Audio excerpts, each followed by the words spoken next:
Amigos, ¿qué tal? Bienvenidos.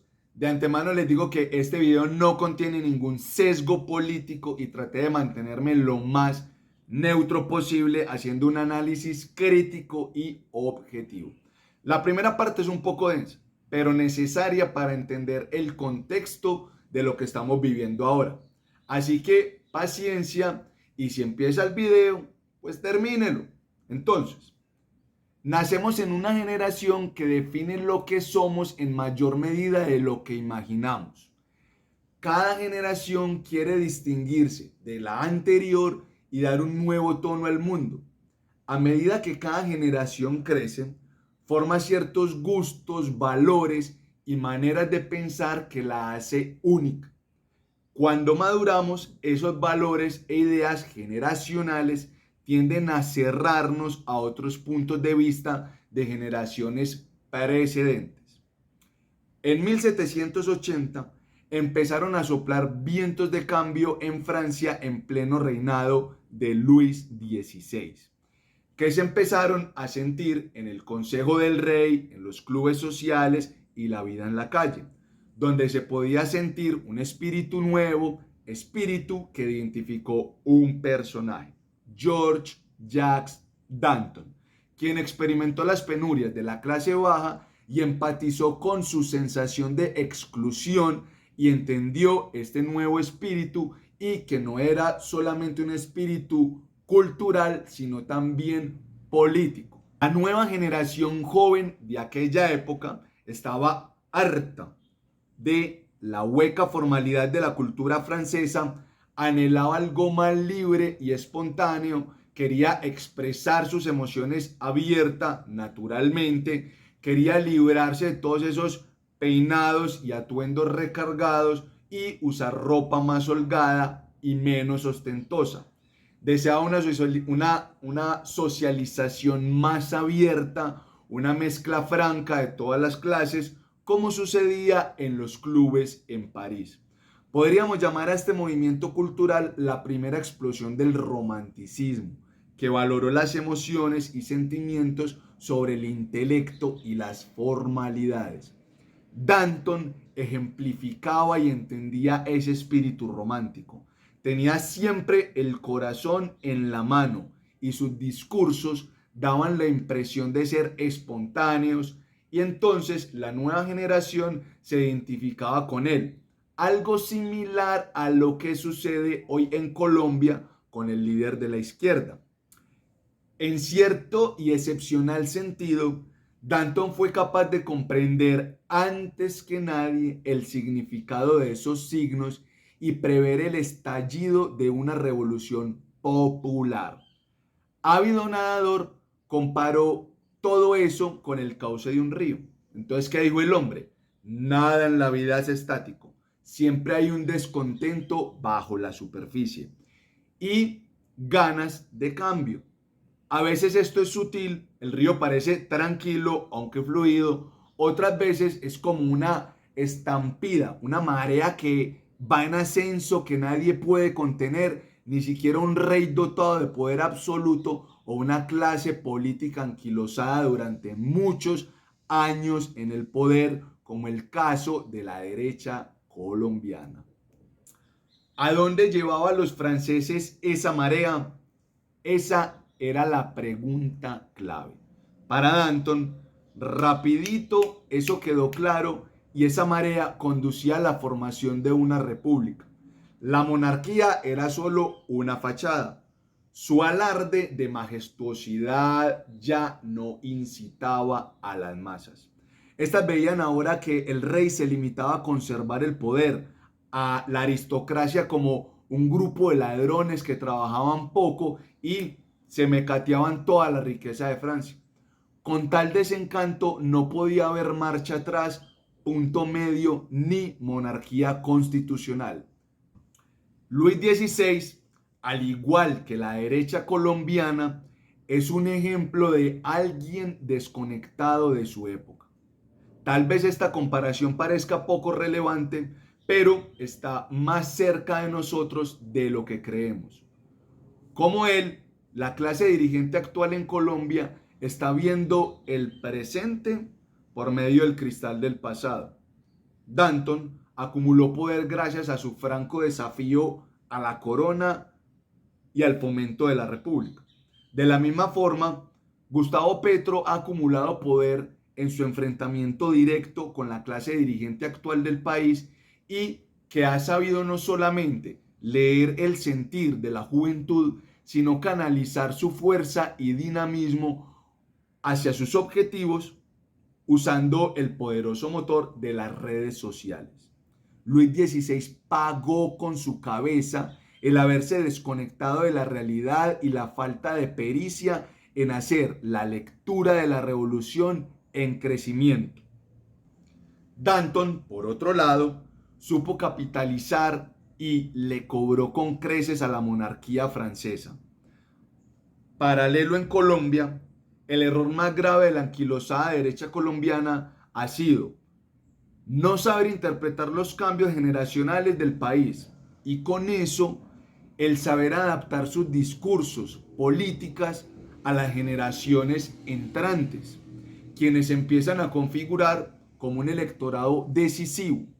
Eso con un grandísimo agravante, y es que la generación millennial y centennial son las generaciones de la llamada era de la información y el conocimiento, en la que el Internet y las redes sociales democratizaron el acceso no solo a la información política, que durante muchos años estuvo manipulada, aunque todavía lo sigue estando, con la diferencia que Internet y las redes permiten el conocimiento de los diferentes puntos de vista, diferentes ideologías, es decir, permiten ver la otra cara de la moneda, lo que forma una conciencia crítica y por ende una masa crítica.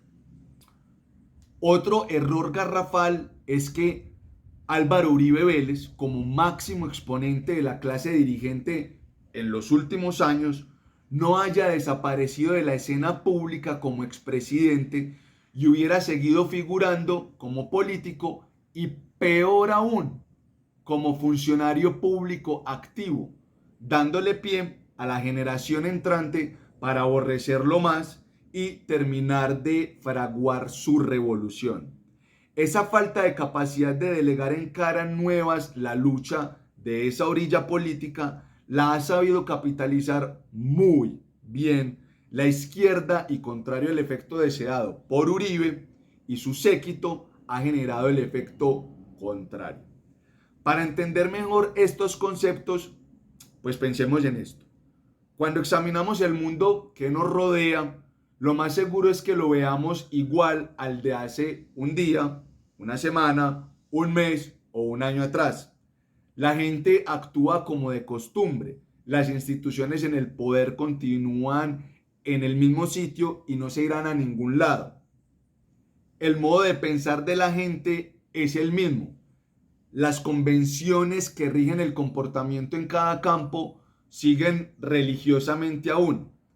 Tal vez haya nuevos estilos, tendencias en la cultura, pero no son factores críticos ni signos de un cambio profundo. Inducidos por esas apariencias, es probable que pensemos que la vida es igual que siempre. Sin embargo, bajo la superficie hay una marea en movimiento. Nada en la cultura humana permanece quieto. Los más jóvenes no comparten con los adultos el respeto que se sienten por ciertos valores e instituciones. La dinámica del poder entre clases, regiones e industrias se halla en un incesante estado de flujo. En la cultura humana es perceptible un fenómeno. Los cambios en modas y estilos que a primera vista parecerían insignificantes, pero que en realidad es muy profundo por lo que revelan. Consideremos los estilos de vestir, por ejemplo. En las tiendas o desfiles de modas podemos captar algunas tendencias y cambios respecto a unos meses atrás, aunque por lo general son sutiles. Pero si retrocedemos a estilos de hace 10 años, sus diferencias con el presente son muy obvias. Retrocedamos 20 años más y van a ser más claras todavía. La distancia en el tiempo nos permite notar incluso un estilo particular que hace 20 años, de un estilo particular de hace 20 años, es probable que ahora luzca gracioso y ridículo. Este fenómeno plantea interesantes preguntas. Por ejemplo, ¿esos cambios se relacionan con algo más que el mero deseo de reflejar algo nuevo y diferente? ¿O acaso reflejan cambios más profundos en la psicología y ánimo de la gente? ¿O siguen patrones arbitrarios que determinados diseñadores de modas inician y que después las masas adoptan poco a poco hasta que se difunden viralmente? ¿O esos diseñadores detectan señales de cambio en la sociedad y de acuerdo a eso lanzan sus estilos? Esas preguntas pueden hacerse acerca de estilos en la música o en cualquier otra expresión cultural y también son aplicables a los cambiantes estilos del pensamiento y corrientes políticas y de gobierno. Y si revisamos este fenómeno con más atención, vamos a ver que esos cambios superficiales reflejan profundas modificaciones en el ánimo y valores de la gente que emergen desde el fondo. Algo tan sencillo como el deseo de un estilo de vestir más holgado, el cual se presentó en la década de 1780, se refleja en un desplazamiento psicológico general de la población. El interés en colores más brillantes o en sonidos más intensos en la música tienen algo que decir sobre lo que les gusta a la mente colectiva en la época. Así entonces descubrimos que lo que determina esos cambios es la continua sucesión de nuevas generaciones jóvenes quienes crean algo más relevante para su experiencia en el mundo, algo que refleje mejor sus valores y su espíritu y que siga una dirección distinta a la de la generación previa.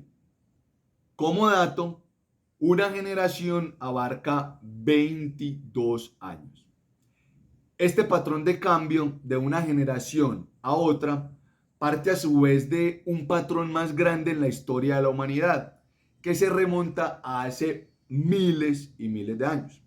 Esos patrones tienen dentro de su interior reacciones particulares de los individuos a su entorno y modificaciones de valores que se repiten con regularidad sobre las décadas y los siglos una y otra vez. Algunos negamos ese fenómeno porque nos agrada imaginar que definimos lo que pensamos y creemos como individuos o que otras fuerzas como la clase, el género y la raza desempeñan un papel más importante. Pero una mirada detenida a este fenómeno revela que es el gran generador de buena parte de lo que sucede en la historia.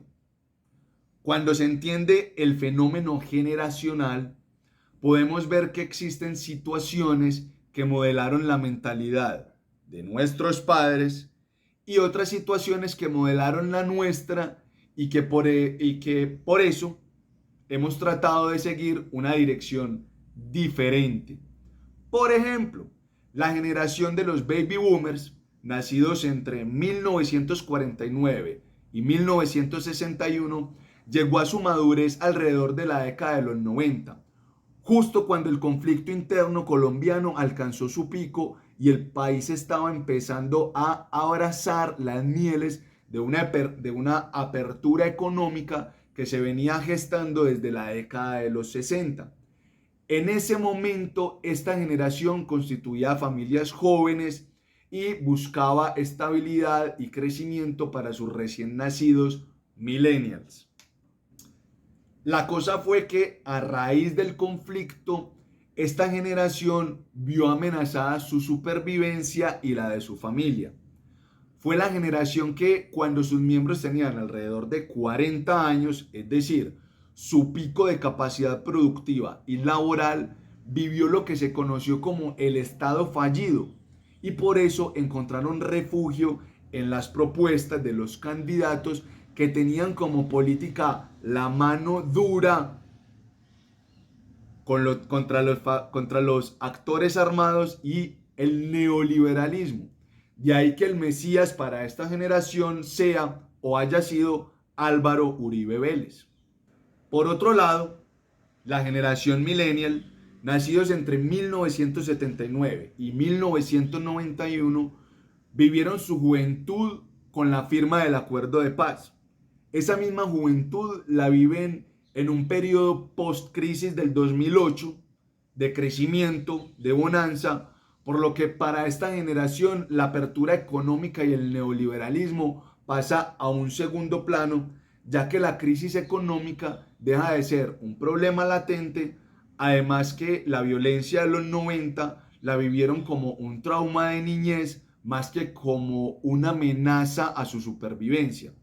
Teniendo esos macroasuntos, entre comillas, arreglados, los millennials es una generación que en su mayoría se sintoniza con temas que pasaron a cobrar mayor relevancia, como la dignidad humana, la inclusión, la sostenibilidad o la batalla contra la corrupción, contra los grandes de siempre, contra la injusticia, temas que maneja al dedillo la izquierda colombiana.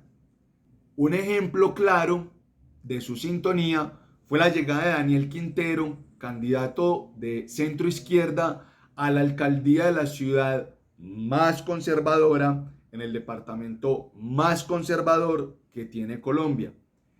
El voto clave para este hecho fue el voto millennial, un voto que ya es crítico, además mayoría, y es una radiografía de lo que se viene en presidenciales. Entendiendo estos contextos, podemos dar sentido a los cambios de fondo que ocurren y han ocurrido en todas las áreas de nuestro país, inclusive predecir a dónde se dirige el mundo y nuestra nación. Inclusive prever futuras tendencias y entender que el rol que podemos cumplir en la forja de los acontecimientos puede ser inclusive más relevante. Vamos a llamar a este conocimiento conciencia generacional. En nuestros primeros años de vida absorbemos la energía, estilo e ideas de nuestros padres y profesores. Aprendemos el idioma, ciertos valores y la manera de pensar y funcionar entre la gente. Cuando crecemos, tomamos conciencia de nuestros contemporáneos, de aquellos que tienen más o menos la misma edad que nosotros, quienes siguen el mismo proceso de asimilar el nuevo y extraño mundo al que se nos arrojó al nacer. Cuando llegamos a la adolescencia, comprendemos que formamos parte de una generación de jóvenes con los que podemos identificarnos. Nos une nuestra particular manera de ver las cosas. Tenemos ideas comunes sobre el éxito, entre otros valores. En esos años pasamos inevitablemente por una etapa de rebeldía durante la que nos empeñamos en encontrar nuestra identidad distinta de la de nuestros padres. Esto hace que sintonicemos profundamente con las apariencias, los estilos y las modas. Queremos demostrar que pertenecemos a nuestra tribu generacional, con su propio look y con su propia forma de ser. Como vimos anteriormente, a cada generación en esos años juveniles es frecuente que le ocurra un suceso o una tendencia decisiva. Una gran guerra, un escándalo político, una crisis o auge económico o la invención de una nueva forma de tecnología que con gran impacto en las relaciones sociales marca el entorno social. En Colombia, por ejemplo, situaciones como el golpe de estado de Rojas Pinilla, el Frente Nacional, el surgimiento de las FARC, las AUC, Pablo Escobar y los carteles, el asesinato de Lara Bonilla y de Galán, la toma del Palacio de Justicia, la Constitución del 91, la gran apertura económica en el gobierno Gaviria, la crisis UPAC, el proceso 8000, el Caguán, la bonanza petrolera de los 2000, la operación Jaque, el acuerdo de paz en La Habana, Odebrecht, las protestas del 2020 y 2021, han tenido una influencia brutal, todos estos eventos, en la personalidad generacional en los últimos 70 años. Estos sucesos, algunas generaciones las ha vuelto más cautelosas si se trata de una guerra o una crisis económica, o arriesgadas si hay prosperidad o estabilidad. Lógicamente, vemos esos sucesos decisivos de forma muy distinta a nuestros padres. Cuando tomamos más conciencia de lo que sucede en el mundo, terminamos por ver las ideas y valores de nuestros padres como desajustados de nuestra experiencia de la realidad. Lo que ellos han dicho o enseñado deja de parecernos relevantes y ansiamos ideas más acordes con nuestra experiencia juvenil. Adquirimos una especie de mentalidad colectiva surgida del hecho de que asimilamos la cultura reinante en el ambiente. El asunto es que como somos demasiado jóvenes para comprender o analizar esta perspectiva, no nos damos cuenta de su formación ni de cómo influye en lo que vemos y el modo en que interpretamos los hechos y eventualmente en la forma en que votamos. Más tarde, cuando llegamos a la veintena y treintena, entramos a una nueva fase de la vida y experimentamos un cambio. Ya estamos en posición de asumir un poco de poder, de cambiar el mundo conforme a nuestros ideales y valores. El voto constituye una muy buena herramienta para lograr este cometido y a medida que avanzamos en nuestro trabajo, empezamos a influir en la cultura y la política. Chocamos inexorablemente con la generación anterior que ha ejercido el poder por un tiempo debido a su insistencia en su manera de actuar y de evaluar los acontecimientos. Muchos miembros de esa generación nos consideran inmaduros, poco sofisticados, endebles, indisciplinados, mimados, poco ilustrados y decididamente poco preparados para tomar el poder. De ahí el gran choque entre millennials, generación X y baby boomers. De ahí la llegada de Quintero a la alcaldía de Medellín, las protestas del 2020, 2021 y de ahí la fuerza que Petro y su discurso han cogido. Nota al margen. Decía Danton, si detectas un alto grado de desencanto, puedes estar seguro que algo importante está por emerger. Cuando tiempo después iniciamos nuestra cuarentena y madurez, ocupamos muchos puestos de liderazgo en la sociedad. Vemos surgir una generación más joven en busca de su propio poder y posición. Sus integrantes nos juzgan ahora y consideran irrelevante nuestro estilo e ideas. Nosotros los juzgamos a cambio y los tildamos de inmaduros, poco sofisticados, endebles, etc.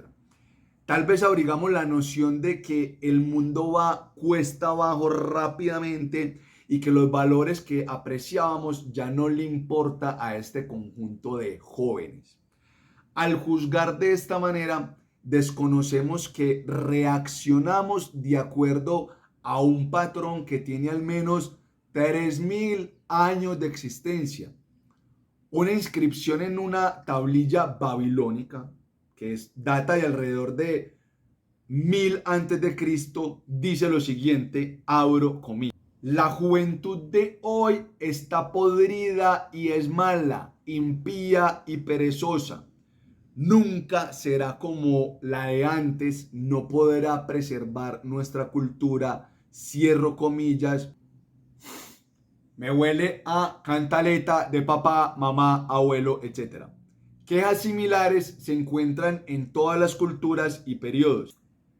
Creemos juzgar con objetividad a la nueva generación, cuando lo cierto es que sucumbimos a una ilusión de perspectiva.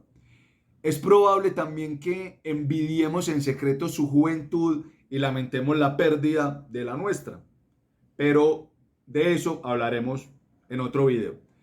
Respecto a los cambios generados por las tensiones entre las dos generaciones, la mayor parte de ellos provendrá de los jóvenes. Son más inquietos, el joven busca más su identidad y está más en sintonía con el grupo y su inserción en él. Cuando la joven generación llega a su treintena y cuarentena, ya ha determinado con sus cambios el mundo al que le ha dado una apariencia distinta a la que le dieron sus padres.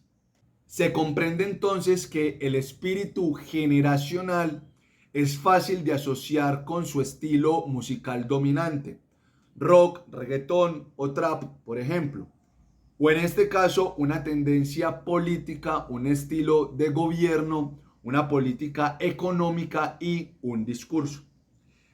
Estos cambios de espíritu y políticos se fundamentan en patrones generacionales.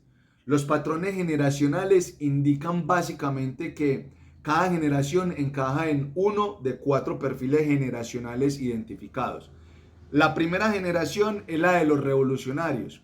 Después está la segunda generación, la cual anhela el orden. Los miembros de la tercera generación, con escaso contacto directo con los fundadores de la revolución, sienten menos pasión por ella. Por último, la cuarta generación siente que la sociedad ha perdido vitalidad, es la que empieza a cuestionar los valores que heredó, nadie sabe qué creer, emerge una crisis y con ella las bases para una revolución y así empezar el ciclo con la primera generación. Aunque este patrón tiene variantes y no es una ciencia, la historia nos muestra en gran medida una secuencia general. Lo más notable es la aparición de la cuarta generación y la crisis de valores que llega con ella. Este periodo generalmente es el más difícil porque los seres humanos tenemos la honda necesidad de creer en algo. Y cuando dudamos y cuestionamos el viejo orden y experimentamos un vacío en nuestros valores, enloquecemos hasta cierto punto y esto es algo muy propio de los centennials y tardíos millennials, quienes están cuestionando los sistemas de gobierno, la política, el consumismo, la contaminación del planeta, la autoridad, el abuso de los recursos y hasta la forma en que estudiamos y trabajamos y nos han sumido en una crisis. Esa profunda necesidad de creer en algo lleva a que aceptemos los sistemas de creencias promovidos por los charlatanes y demagogos que prosperan en estos periodos, como en este caso los promovidos por algunos miembros de la izquierda y centroizquierda colombiana. Buscamos chivos expiatorios para todos los problemas y la insatisfacción imperante, como por ejemplo lo que vemos hoy por hoy, la corrupción rampante en el sistema de gobierno colombiano que, objetivamente hablando, no es propio de la izquierda, ni del centro, ni de la derecha, sino de nuestra idiosincrasia latina y colombiana que obedece a otros factores muy diferentes a la política per se y que hablaremos de eso en otro momento. Entonces, sin una creencia unificadora que nos ancle y nos tranquilice, nos volvemos salvajes, salimos a la calle a protestar, destruir, quemar y gritar. Dependemos fuertemente de que una reducida cantidad de denominadores comunes nos permita experimentar un anhelado sentido de pertenencia. En un periodo de crisis es frecuente que se formen subgrupos de quienes se sienten muy ansiosos y molestos por la descomposición del orden.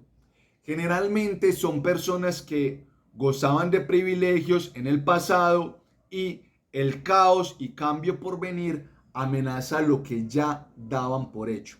Desean aferrarse al pasado, retornar a una edad de oro que recuerdan vagamente e impedir cualquier revolución que toque sus puertas.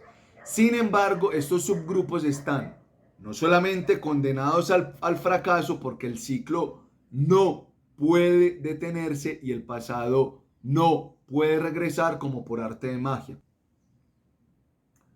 Conforme la revolución avanza y madura, la crisis se acentúa. Hay crecientes niveles de entusiasmo, ya que los jóvenes, deseosos de algo nuevo, sienten acercarse los cambios que ellos han preparado a su manera. Entonces, todo indica que en la actualidad, 2022, pasamos por un periodo de crisis y que los millennials lo experimentan como su fase clave en la vida. Aunque no sabemos cuánto durará esta etapa, esos periodos nunca son muy prolongados porque la verdad el espíritu humano no lo tolera. Se halla en gestación un sistema unificador de creencias, así como nuevos valores que no podemos ver todavía. En el centro de este patrón está un vaivén continuo procedente de las generaciones emergentes que reaccionan contra los desequilibrios y errores de la generación previa. Si retrocedemos 4 generaciones, vamos a ver eso con mayor claridad. Por ejemplo, empecemos con la generación silenciosa. En su niñez, los miembros de esta generación experimentaron la Gran Depresión o el crack del 29. Como adultos llegaron a su mayoría de edad durante la Segunda Guerra Mundial y la posguerra, de modo que se volvieron cautelosos y conservadores. Es una generación que valora la estabilidad y las comodidades materiales. Es la generación que tenía como gran objetivo de vida comprarse una casa. La generación siguiente, la de los baby boomers, juzgó de manera sofocante la conformidad de sus padres. Habiendo emergido en la década de 1960 y pues ya libres de las duras realidades financieras de sus padres, maduraron en medio de la guerra de Vietnam, el Watergate y los escándalos políticos. De ahí que hayan sido precursores del movimiento hippie, Peace and Love, valoraron la expresión personal, el riesgo y el idealismo. Fue una generación más arrojada, más liberal, por el hecho de crecer en condiciones más óptimas. Esta generación son los padres de los millennials, mi papá por ejemplo, es la generación del jazz, el rock and roll, de los tatuajes, de figuras abstractas y de los dragones. A ella le siguió la generación X, marcada por el caos de los años 60, los consecuentes escándalos sociales. Fueron niños durante la revolución sexual y adolescentes cuando ya era común que los dos padres trabajaran. Llegó a la mayoría de edad en las décadas de 1980 y 1990, así que fue pragmática y polémica y valoró el individualismo y la autonomía. Reaccionó contra las hipocresías y rasgos poco prácticos del idealismo de sus padres. La generación X fue seguida por la generación de los millennials, traumada por el terrorismo, la violencia, el narcotráfico, la inseguridad, la crisis financiera. En Colombia, la niñez de los millennials se marcó por el ocaso de Pablo Escobar, el pico del conflicto con las FARC, el ELN, el EPL, las AUC. Enfrentaron el 11 de septiembre la crisis financiera del 2008 y esta generación reaccionó contra el individualismo de la generación anterior. Es una generación que ansía seguridad, trabajo en equipo y tiene un marcadísimo aborrecimiento al conflicto y la confrontación. De ahí que sea una generación pacifista en contraste con los guerreristas, y de ahí que su enemigo público sea Álvaro Uribe Vélez. Los millennials son la generación del reggaetón y la electrónica, de los tatuajes con significado y palabras como resiliencia o libertad. Finalmente, a los millennials les sigue los centennials, quienes vivieron su niñez, adolescencia y temprana juventud en la bonanza de los años 2000, firmaron la paz, tienen como gran credo la igualdad y la dignidad humana y los titulares de la prensa en su época ya no eran carro bomba, las pescas milagrosas, sino el carrusel de la contratación en Bogotá, el escándalo de Odebrecht, y asocian la corrupción a la clase dirigente en el poder actualmente. Son mucho más arriesgados que los millennials, abrazan el cambio sin sopesar posibles consecuencias futuras. Los centennials están todavía buscando un discurso y sistema de valores apropiados para su generación, definiendo también sus rasgos distintivos con los millennials, pues el más viejo de los centennials a la fecha de este video tiene 22 años, lo que los ha hecho presa fácil de los ávidos demagogos que tienen expresiones en sus discursos que envuelven su incipiente sistema de creencias. De esto podemos sacar dos importantes lecciones. Primero, que nuestros valores dependen de nuestra ubicación en ese patrón y de la forma en que nuestra generación ha reaccionado a particulares desequilibrios que la generación previa ha dejado. Cada uno de nosotros no seríamos los mismos que somos ahora con nuestra actitud e ideales si hubiéramos aparecido en la década de 1920 o 1950. Ignoramos esta crucial influencia porque está demasiado cerca a nosotros. Segundo, que las generaciones solo son capaces de reaccionar y seguir la dirección opuesta a la generación anterior. Quizá esto se debe a que la perspectiva generacional se crea en la juventud cuando somos inseguros, tendemos a pensar en términos de blanco y negro, un camino intermedio, una forma equilibrada de decidir lo bueno o lo malo en los valores y tendencias de la generación anterior parece que es contraria a nuestra naturaleza colectiva. Así, de cada generación se puede deducir que su tendencia hacia un extremo, materialismo, espiritualidad, aventura o inseguridad, conservadores, liberales, guerreristas, pacifistas, esconde una atracción oculta por el opuesto. Para concluir entonces, creer superior a tu generación es una ilusión. Al tener conciencia del espíritu de nuestra época, entendemos el contexto histórico, nos haremos una idea de la dirección que sigue el mundo y nuestro país. Seremos capaces de prever qué nos espera a la vuelta de la esquina. Con este conocimiento podemos poner en juego nuestro espíritu individual y contribuir a la construcción de un mejor futuro que se gesta en el presente sin importar la orilla política en la que estemos. Sentirnos unidos a la ininterrumpida cadena de la historia y nuestro papel en este espectacular drama histórico nos infundirá una serenidad que volverá más soportable cualquier cambio en la vida. No reaccionaremos más a la indignación del momento, no nos volveremos locos con las tendencias más recientes, etc. Estaremos conscientes del patrón que hace que las cosas sigan una dirección distinta en el curso de un mismo periodo.